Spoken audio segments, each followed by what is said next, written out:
আমরা অনেক smoky I লুকের কথা শুনলেই ভয় পাই যে স্মোকি আই লুকটা মনে হয় অনেক কঠিন। আসলে কঠিন কিছু না। তোমাদের একদম সিম্পল একটা আই লুক শেয়ার করবো একদম পানির মতো সহজে স্মোকি আই লুক। তার জন্য লাগবে এরকম ৩টা ব্রাশ। ৩টা ব্রাশে ৩টা কালার নিয়ে নিবে। তাহলে কিন্তু তোমাদের হয়ে যাবে স্মোকি আই লুক। প্রথমত এটা দিয়ে যেকোনো ট্রানজিশন কালার হিসেবে একটা কালার নিবা। তো আমি এখান থেকে প্রথম ট্রানজিশন কালার হিসেবে আমি একটা অরেঞ্জ কালারটা আমি এখানে এপ্লাই করে নিচ্ছি। দেখো এই যে দেখো আমি এখানে ট্রানজিশন কালার হিসেবে আমি অরেঞ্জটা দিয়ে ফেললাম। ক্রিজের উপর লাইনটা সাথে এপ্লাই করার চেষ্টা করবা।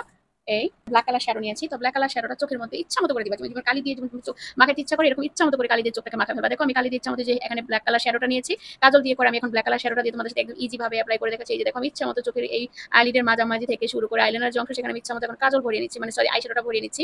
এই যে দেখো ব্ল্যাক কালার শ্যাডোটা এই শেষ আমার ব্ল্যাক কালার শ্যাডোর কাজ। এখন এখানে আরেকটা কাজ হবে, একদম চোখের নিচে আমি এপ্লাই করে ফেলবো একবারে, আর বারবার তোমার ব্রাশটা ধরতে হবে না।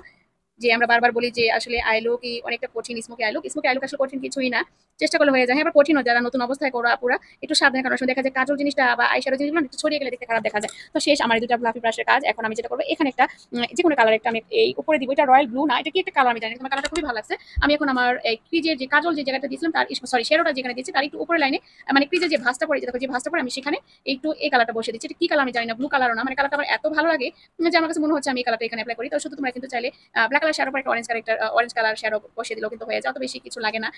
তো এই যে দেখো আমি এখানে এটা দিয়ে জাস্ট ব্লেন্ডিং করে ফেলবো। এই ব্লেন্ডিং হলো মাস্ট। এই এখন যে ফ্লাফি ব্রাশ এটা দিয়ে জাস্ট আমি আবার আরেকটু ব্লেন্ডিং করে ফেলবো। এই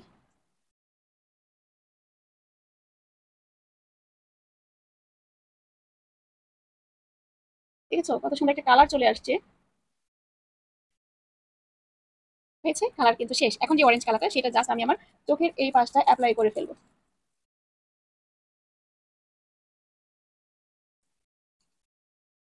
এই অরেঞ্জ কালার অ্যাপ্লাই করে ফেলেছি। এখন এখানে আমি আরেকটা কাজ করব, আমি উপরে যে কালারটা দিয়েছিলাম সেই কালারটা আমি আবার এই পোর্শনটা দিয়ে ফেলবো, কারণ এই কালারটা আমার কাছে অনেক অনেক ভালো লাগছে। জাস্ট হয়ে গেল। এখন একটু শুধু ব্ল্যাক কালার কাজল দিব। এই ধরনের আই লুকটা দেখলে আজকের পর থেকে যেসব আপুরা নাকি ভয় পাইছো যে স্মোকি আই লুকটা তোমরা ভয় পাও, স্মোকি আই লুকটা করতে অনেক কঠিন, আসলে কঠিন কিছুই না। দেখো কত সুন্দর করে ব্ল্যান্ডিং হয়ে গেছে, কোনো প্রকার হাস লাইন নাই, একদম ইজি ভাবে আমি কিন্তু উপর থেকে নিচে দিকে করে আসলাম। যেসব আপুরা মানে ভয় পাও তাদের কাছে একদমই ভয় লাগবে না। আর এখন আমি একবারে ইনার কর্নারে একটু হাইলাইটার অ্যাপ্লাই করে ফেলবো একসাথে সব কাজ শেষ। মানে আমি একটু এখানে শ্যাম্পিং শ্যাম্পিং টাইপের যে কালারটা থাকে সেটা অ্যাপ্লাই করছি, কারণ এখানে যদি সিলভার কালার বা অন্য কোনো কালার দিই আমার কাছে মনে হচ্ছে এখানে ভালো লাগবে না, যার জন্য আমি এই কালারটা এখানে অ্যাপ্লাই করে নিচ্ছি। এই একসাথে ব্রাউ বনও দিয়ে নিচ্ছি। এই ব্রাউ বনে দিয়ে নিলাম, তারপর আমি হাত দিয়ে এটাকে একটু হাত দিয়ে ব্লেন্ডিং করে দিব যেন এখানে কোনো প্রকার হাস লাইন না থাকে। এই ফ্লাফি ব্রাশটাকে জাস্ট এটাকে একটু ঝেড়ে ফেলে দিব। শেষ। এখন আমি দিব হলো একটু কাজল, ওয়াটার লাইনে কাজল দিয়ে নিচ্ছি। এই কাজল দিলেই চোখ পুরো পূর্ণভাবে এই হয়ে গেল। আমি চোখ বন্ধ করে একদম উপরে আপার যে লাইনটা সেটা করে ফেললাম। তোমরা কিন্তু না পারলে এভাবে করবা না, তোমরা না পারলে চোখটাকে ধরে